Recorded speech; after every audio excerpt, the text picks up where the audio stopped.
అధిక మొత్తంలో uric acid మూత్రంలో పేరుకుపోయినప్పుడు అవి స్ఫటికీకరించబడి క్రమంగా కిడ్నీ స్టోన్లను ఏర్పరుస్తాయి. ఈ రాళ్ల పరిమాణంలో చిన్నవిగా ఉండవచ్చు, కానీ కొన్నిసార్లు మూత్రపిండాలు లేదా మూత్రనాళాన్ని అడ్డుకునేంత పెద్దవిగా పెరిగిపోతాయి.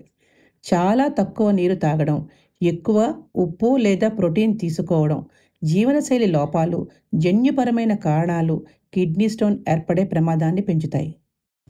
కిడ్నీలో రాళ్ళు మొదట్లో చిన్నగా ఉన్నప్పుడు పెద్దగా ఇబ్బంది కలిగించకపోవచ్చు, కానీ అవి పెద్దయ్యే కొద్దీ శరీరానికి తీవ్రమైన నష్టాన్ని కలిగిస్తాయి. అవి మొదట మూత్రనాళాన్ని అడ్డుకుంటాయి. దీనివల్ల తీవ్రమైన నొప్పి, మంట వస్తుంది. కొన్నిసార్లు మూత్రంలో రక్తం కూడా కనిపిస్తుంది.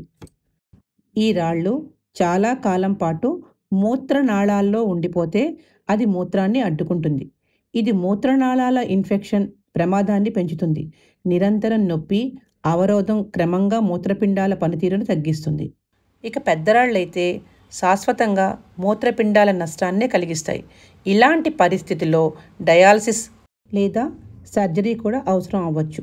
ఇంకా మూత్రపిండాలపై దీర్ఘకాలిక ఒత్తిడి, అధిక రక్తపోటు, ఇతర గుండె సంబంధిత సమస్యలకు దారితీస్తుంది.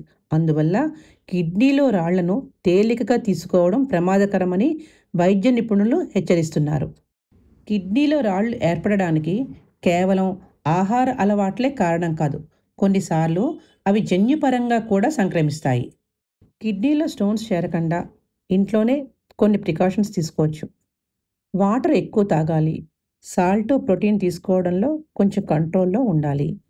పాలకూర, చాక్లెట్స్, టీ వంటి ఆక్సలేట్లు ఎక్కువగా ఉండే ఆహారాలను పరిమితం చేయాలి. ఆహారంలో తాజా కూరగాయలు, పళ్లను చేర్చుకోవాలి.